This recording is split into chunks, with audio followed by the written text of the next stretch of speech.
राजस्थान की पावन धरती, जहां रेत की हर कण में इतिहास की गूंज सुनाई देती है, उसी भूमि पर स्थित है एक ऐसा मंदिर जो ना केवल आस्था का केंद्र है, बल्कि रहस्यों और चमत्कारों का भंडार भी है। सीकर जिले में स्थित खाटू श्याम मंदिर। आपने खाटू श्याम के नाम के बारे में अवश्य सुना होगा। उन्हें हारे का सहारा कहा जाता है और 3 बाणधारी के रूप में पूजा जाता है। पर क्या आप जानते हैं कि ये मंदिर, जो प्रतिवर्ष लाखों श्रद्धालुओं को अपनी ओर आकर्षित करता है, केवल भक्ति का स्थल नहीं, बल्कि एक रहस्यमय कहानी का जीवंत प्रमाण भी है। ये वही स्थान है जहां एक राक्षस जाति का प्राणी भगवान की उपाधि तक पहुंच गया। एक ऐसी कथा जो आपके रोंगटे खड़े कर देगी। आज हम आपको खाटू श्याम मंदिर की एक ऐसी अनसुनी यात्रा पर ले जाने वाले हैं, जहां हर कदम पर एक चमत्कार, हर दीवार पर एक कथा और हर कोने में एक रहस्य छिपा हुआ है। शायद आपने ये नहीं सुना होगा कि खाटू श्याम मंदिर की नींव एक ऐसी कहानी पर टिकी है जो महाभारत काल से जुड़ी हुई है। ये मंदिर केवल पत्थरों से बनी एक रचना नहीं, बल्कि ये भीष्म पितामह के वचन, एक वीर योद्धा की आत्मत्याग और श्री कृष्ण के आशीर्वाद का साक्षात प्रतीक है। लेकिन ये मंदिर केवल इस पौराणिक कथा से ही अद्भुत नहीं बनता। इसकी भव्यता और रहस्यमय घटनाएं इसे और अधिक अलौकिक बनाती हैं। मंदिर के गर्भगृह में स्थापित श्याम बाबा की प्रतिमा एक ऐसे कुएं से प्राप्त हुई थी जिसे आज श्याम कुंड कहा जाता है। इस कुंड के जल को अमृत तुल्य माना जाता है और मान्यता है कि इसका स्पर्श मात्र भी व्यक्ति के समस्त पापों को नाश कर देता है। लेकिन इस कुंड में पानी कहाँ से आता है, इसके बारे में कोई नहीं जानता। मंदिर में एक और अद्भुत परंपरा निभाई जाती है। यहाँ पर एक खास तरह का निशान चढ़ाया जाता है। ये कोई साधारण प्रतीक नहीं, बल्कि श्रद्धा, नियम और संयम का प्रतीक है। कहा जाता है कि जो भी भक्त ये निशान पूरे नियम और भक्ति भाव से चढ़ाता है, उसकी हर मनोकामना पूर्ण होती है। यहाँ तक कि कई भक्तों के अनुभव इस बात की गवाही देते हैं कि जिन इच्छाओं को उन्होंने वर्षों तक मन में संजोया, वे खाटू श्याम के दरबार में निशान चढ़ाने के बाद पूर्ण हुई। परंतु सवाल ये उठता है कि ये मात्र विश्वास है या इसके पीछे भी कोई अज्ञात शक्ति है। खाटू श्याम मंदिर का सबसे चौंकाने वाला रहस्य एक शिवलिंग से जुड़ा है, जो मंदिर से कुछ दूरी पर स्थित है। कहा जाता है कि जब मुगल शासक औरंगजेब ने इस शिवलिंग को नष्ट करने का प्रयास किया, तब कुछ ऐसा घटित हुआ जिसने उसकी आत्मा तक को झकझोर दिया। इतना ही नहीं, खाटू श्याम के दर्शन के दौरान एक अद्भुत दृश्य देखने को मिलता है। बाबा के दरबार में हजारों की संख्या में आने वाले श्रद्धालु अक्सर कहते हैं कि उन्होंने वहां कुछ ऐसा महसूस किया जिसे शब्दों में बयान नहीं किया जा सकता। कोई कहता है कि बाबा ने उसे स्वप्न में दर्शन दिए, तो कोई बताता है कि उसने वहां अपने जीवन की सबसे कठिन समस्या का हल पाया। और इन सब अनुभवों में एक बात समान है, एक रहस्यमयी शक्ति जो खाटू श्याम मंदिर को केवल एक तीर्थ स्थल नहीं, बल्कि एक अलौकिक अनुभव बना देती है। इस मंदिर की शक्तियों की गूंज केवल भारत में ही नहीं, विदेशों तक फैली है। अमेरिका, इंग्लैंड और ऑस्ट्रेलिया जैसे देशों में बसे भक्त भी प्रतिवर्ष खाटू श्याम जी की निशान यात्रा में भाग लेने भारत आते हैं। ये भक्ति की वो डोर है जो ना जाति देखती है, ना धर्म, ना देश। यहां सिर्फ एक चीज की आवश्यकता है, श्रद्धा। तो क्या आप तैयार हैं इस मंदिर के उन रहस्यों से पर्दा उठाने के लिए जो सदियों से छिपे हैं? यदि हाँ, तो जुड़िए हमारे साथ इस खास डॉक्यूमेंट्री वीडियो में, जहां हम आपको लेकर चलेंगे खाटू श्याम मंदिर की उन गलियों में, जहां इतिहास, रहस्य और भक्ति एक साथ मिलते हैं। ये केवल एक यात्रा नहीं होगी, ये आपके विश्वास को एक नई दिशा देने वाली अनुभव यात्रा होगी। क्योंकि ये केवल एक मंदिर नहीं, एक चमत्कार है, खाटू श्याम का चमत्कार। चलिए अब बिना किसी देरी के आज की इस रहस्यमयी और दिलचस्प डॉक्यूमेंट्री को शुरू करते हैं। दोस्तों, खाटू श्याम जी को भगवान श्री कृष्ण के कलयुगी अवतार के रूप में जाना जाता है। राजस्थान के सीकर जिले में स्थित श्याम बाबा के भव्य मंदिर में दर्शन के लिए हर दिन लाखों भक्त पहुंचते हैं। मान्यता है कि श्याम बाबा सभी की मनोकामनाएं पूरी करते हैं और फर्श से अर्श तक पहुंचा सकते हैं। बाबा खाटू श्याम का संबंध महाभारत काल से माना जाता है। ये पांडुपुत्र भीम के पौत्र थे। पौराणिक कथा के अनुसार खाटू श्याम की अपार शक्ति और क्षमता से प्रभावित होकर श्री कृष्ण ने इन्हें कलयुग में अपने नाम से पूजे जाने का वरदान दिया था।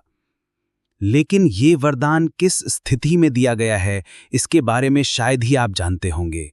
हारे का सहारा खाटू श्याम हमारा, ये तो आपने अक्सर ही सुना होगा, लेकिन हारे का सहारा बनने के पीछे की कहानी से शायद ही आप परिचित होंगे। इन सभी सवालों के जवाब मिलेंगे आपको महाभारत की उस कथा में जो आपने नहीं सुनी होगी। तो आइए जानते हैं खाटू श्याम जी की इस पवित्र कथा के बारे में। दोस्तों, इस कथा की शुरुआत होती है एक भयानक षड्यंत्र से जो दुर्योधन ने पांचों पांडवों को मारने के लिए रचा था। जैसा कि आप सभी जानते हैं कि महाभारत में कौरवों और पांडवों का युद्ध दर्शाया गया है। दुर्योधन हमेशा से ही पांडवों को पसंद नहीं करता था, जिसकी वजह से उसके अंदर पांडवों के प्रति इतनी ज्यादा घृणा थी कि वह उन्हें किसी भी कीमत पर मारना ही चाहता था।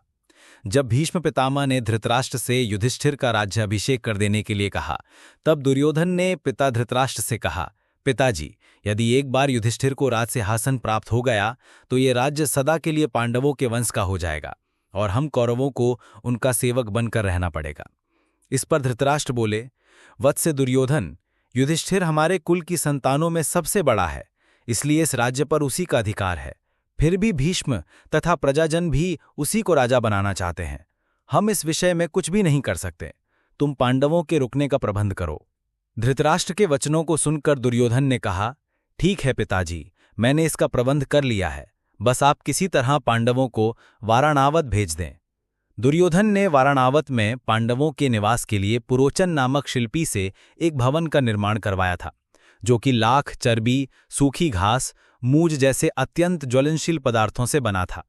दुर्योधन ने पांडवों को उस भवन में जला डालने का षड्यंत्र रचा था। धृतराष्ट्र के कहने पर युधिष्ठिर अपनी माता तथा भाइयों के साथ वाराणावत जाने के लिए निकल पड़े। दुर्योधन के षड्यंत्र के बारे में जब विदुर को पता चला तो वे तुरंत ही वाराणावत जाते हुए पांडवों से मार्ग में मिले और उन्होंने दुर्योधन के षड्यंत्र के बारे में बताया। फिर उन्होंने कहा कि तुम लोग भवन के अंदर से वन तक पहुंचने के लिए एक सुरंग अवश्य बनवा लेना, जिससे कि आग लगने पर तुम लोग अपनी रक्षा कर सको। मैं सुरंग बनाने वाला कारीगर चुपके से तुम लोगों के पास भेज रहा हूं। जिस दिन पुरोचन ने आग प्रज्वलित करने की योजना बनाई थी, उसी दिन पांडवों ने गांव के ब्राह्मणों और गरीबों को भोजन के लिए आमंत्रित किया। रात में पुरोचन के सोने पर भीम ने उसके कमरे में आग लगाई। धीरे धीरे आग चारों ओर लग गई। लाक्षागृह में पुरोचन तथा अपने बेटों के साथ भीलनी जलकर मर गई। लाक्षागृह के भस्म होने का समाचार जब हस्तिनापुर पहुंचा तो पांडवों को मरा समझकर वहां की प्रजा अत्यंत दुखी हुई। दुर्योधन और धृतराष्ट्र सहित सभी कौरवों ने भी शोक मनाने का दिखावा किया और अंत में उन्होंने पुरोचन, भीलनी और उसके बेटों को पांडवों का शव समझकर अंत्येष्टि करवा दी। लाक्षागृह की सुरंग से निकलकर पांडव जिन हिंडनी नदी किनारे पहुंच गए थे, जहां पर विदुर द्वारा भेजी गई एक नौका में सवार होकर वे नदी के उस पार पहुंच गए। नदी पार पहुंचने के बाद वो सभी एक जंगल में पहुंचे। वहीं पर हिड्डिम नाम का राक्षस अपनी बहन हिडिंबा के साथ रहता था। हिड्डिम हिडिंबा पर अपना जोर चलाता था और उससे मानवों का मांस लाने के लिए कहता था। मजबूरी में हिडिंबा को भी ऐसा करना ही पड़ता था। रात के समय जब सभी पांडव सो रहे थे तो उनमें से भीम सभी का पहरा दे रहे थे।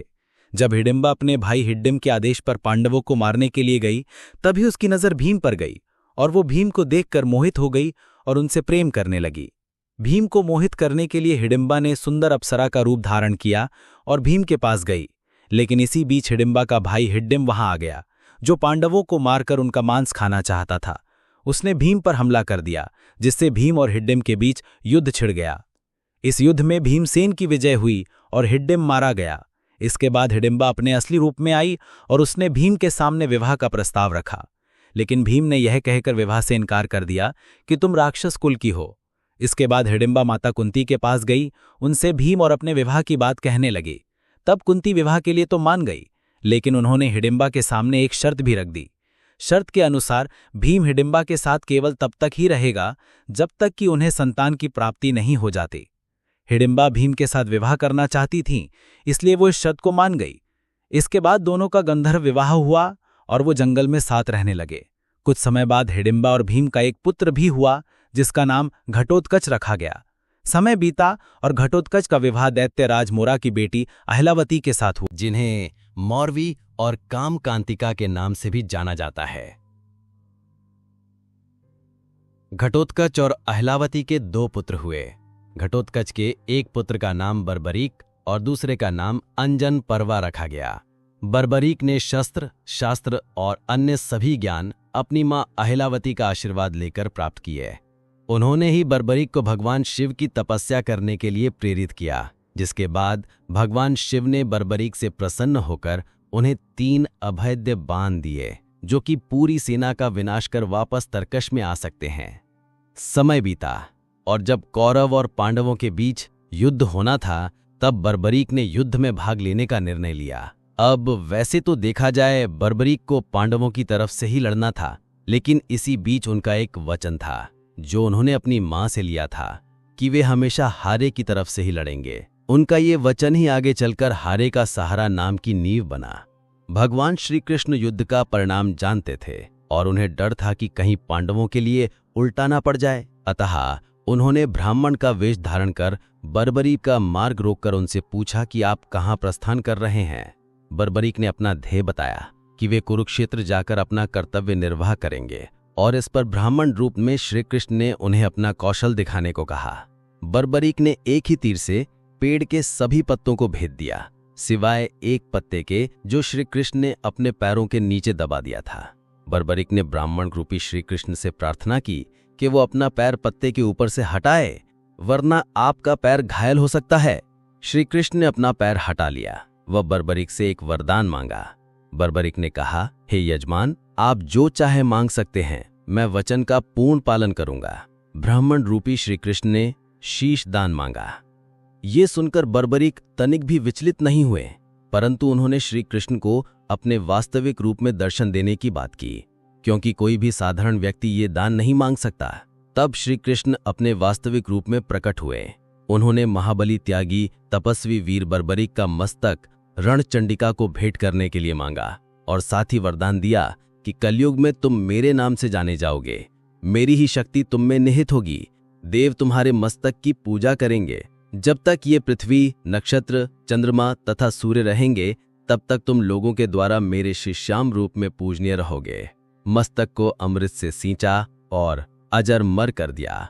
मस्तक ने संपूर्ण महाभारत का युद्ध देखा एवं युद्ध के निर्णायक भी रहे।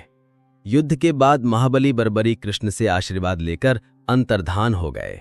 तो दोस्तों, ये था बर्बरीक से 3 बाणधारी, हारे का सहारा और खाटू श्याम तक का बनने का सफर। लेकिन ये सफर अभी अपने सही अंजाम पर नहीं पहुंचा था, क्योंकि जो आज हम खाटू श्याम मंदिर देखते हैं, उसके बनने की कहानी उतनी सरल नहीं है। खाटू श्याम मंदिर के निर्माण का इतिहास भी कम उलट पलट से जुड़ा नहीं रहा है। आइए अब जानते हैं खाटू श्याम मंदिर के निर्माण का संपूर्ण इतिहास। वीडियो में आगे बढ़ने से पहले आपसे एक निवेदन है कि यदि अभी तक आपको ये वीडियो पसंद आ रहा है तो इसे एक लाइक और कमेंट में जय श्री खाटू श्याम जरूर से लिखें। हमारे चैनल को सब्सक्राइब भी जरूर करें ताकि आपको इसी तरह से मंदिर की अच्छी जानकारी मिल सके। अब चलिए अपनी इस वीडियो की ओर आगे बढ़ते हैं।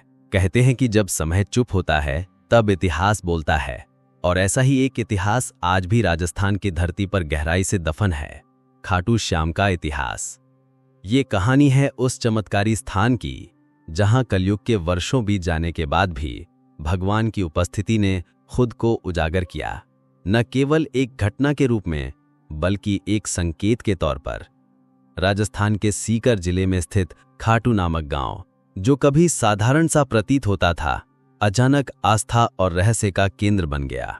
ये उस समय की बात है जब इस स्थान की धार्मिक पहचान अब तक धुंधली थी, किंतु एक दिन जब एक गाय एक विशेष स्थान पर पहुंची तो कुछ ऐसा हुआ जिसने सबका ध्यान खींच लिया।